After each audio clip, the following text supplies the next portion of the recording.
What's up, guys? Welcome back to the bench. Sorry it's been a week. I actually got sick and my voice was gone. Like really bad gone.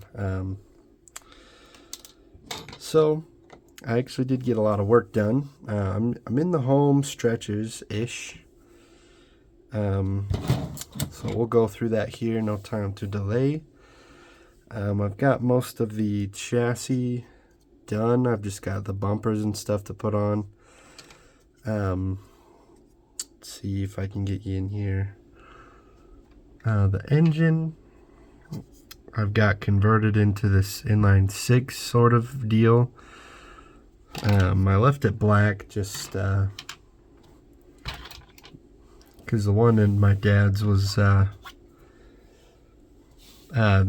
painted in that black color. It actually had been rebuilt before. And then I got the intake and stuff. The exhaust looks like garbage. I didn't really have any styrene to kind of go in between the intake manifolds here to look natural, so I just thought, you know what, I'm just gonna, I'm coming down to the wire on time, so I was like, I'm just gonna connect this thing down here and we'll just, you know what. I did drill 6 holes here, you can see, and then I glued this. I don't know, this was part of the kit. I drilled it in, pinned it in right here to look like a distributor, and this is technically a 4 because this is a chopped off V8.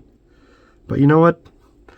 The real thing in the real truck, there's like a big space in front, so you know it'll look small anyway, and this way I've still got all this that will connect.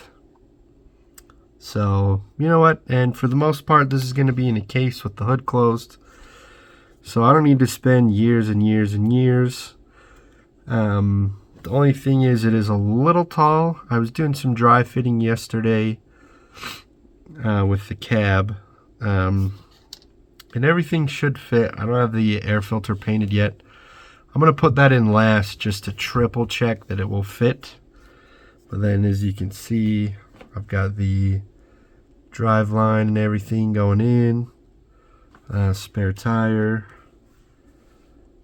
exhaust, and everything. Stuff you won't really see, but I still put my effort into it. I've got all the chrome pieces. Let's see if I can get a good sheen on there for you.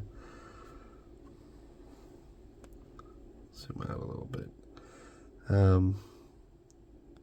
Got all the chrome weighting. I stripped this off with oven cleaner because it was really bumpy and it just looked fake. It looked like plastic. So I stripped it down and sanded it all down. I got the AK chrome, and this is the first time I've painted chrome, so I actually was doing a lot of testing on the chromes beforehand just to kind of get my technique down, and I think it turned out pretty well. Here's some of the bumpers. Looks a lot better than the that comes in with the kit. I got the hood all sanded down. It actually came in 3 pieces. I don't know why this is focusing on everything but what I'm trying to show you. These 2 pieces on the side. This is actually a piece. The grill on the front is actually a piece, and this is a piece, which I think that was a dumb idea. I've got dust on it. I was a little worried about that, but I got the seams and everything taken care of on there. And then I've got the truck bed all done. Let's bring this up a little bit. There we go. got the truck bed all done. Let's see in the bottom here, I actually took the time to mask it all off. I might throw a wash in there for the wood, but the detail isn't super crazy, so it might just make it more brown. But I think it looks nice. I got the individual, slabs painted, and then the struts, the metal, I actually got that all masked off. Fun fact, if anybody's doing this kit, this 10mm Tamiya tape actually is the perfect size for these bigger struts or slabs. You do have to cut it a little bit for these small ones, but it worked out pretty good. I took the time to even do the bottom. I've got the I think these are actually chains on the real thing. So yeah, that turned out pretty nice. I think I may have showed this last time. Got the cab all buttoned up and ready to go.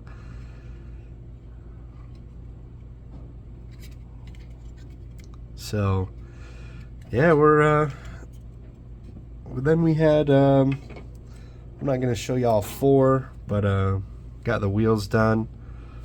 Let's see if I can. These are also, I stripped down and painted chrome.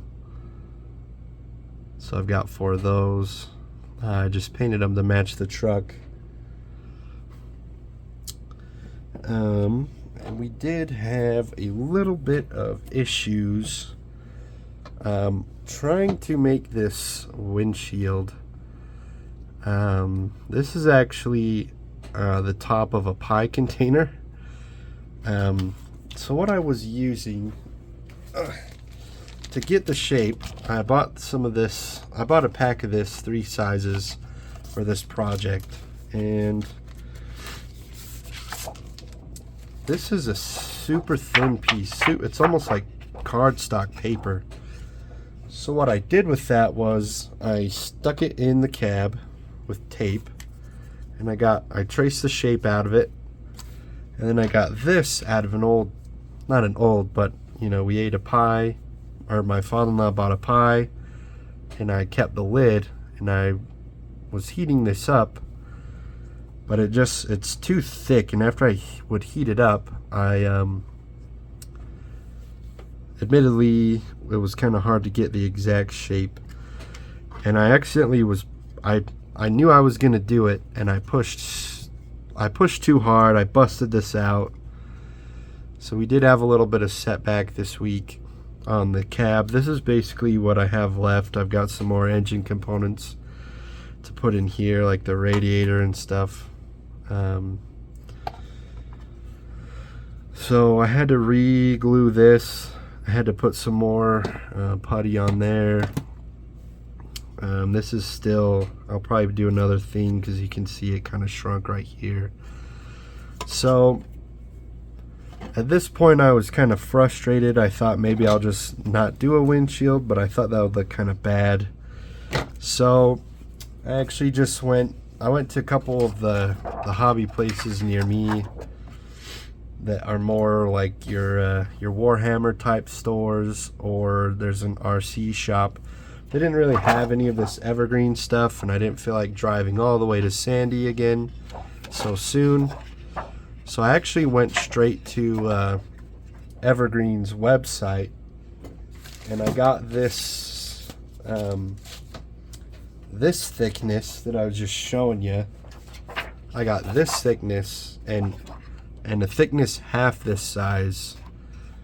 It's the 1/10 of an inch and a 1/5 of an inch, I think it is, or let's see, or that might be in millimeters. So that's kind of my last shot as far as trying to make real glass. So this was a good first try, I think, for my. It even kind of sits at the right angle, but it was just too it's too, like, it springs back too much now. And this was like the 3rd attempt. And this just went in way easier. Like, it's so much more pliable, and I could glue it in like sections and just slowly shape it to the cab. Because this took me only a couple minutes just to get it in, tape it, and then get the shape. So if I had this in the clear, which I did order it, if I had this in the clear, you know, no problem. But yeah, that's basically where I'm at, guys. We're counting down now. Hopefully once I get that clear styrene in, it's just the cab, and then we're all back together. I know I may get some criticism on this engine, but I think this being the first automotive kit I've ever done, and turning it into such a project for me, as I've really never kit bashed anything, it's been fun. It's been a little stressful. I will be happy to finish it and have the full results. But yeah, let me know what you guys have been working on. Let me know what you think of how the build's going. If you have any criticisms, feel free to let me know. I do enjoy some advice from some of you more experienced modelers. I do find that valuable. But yeah, guys, have a good rest of your week. If I don't make a video in between then, I should. I actually have a pretty good sized package coming in. We'll probably do an unboxing of, but we'll see you in the next one, guys.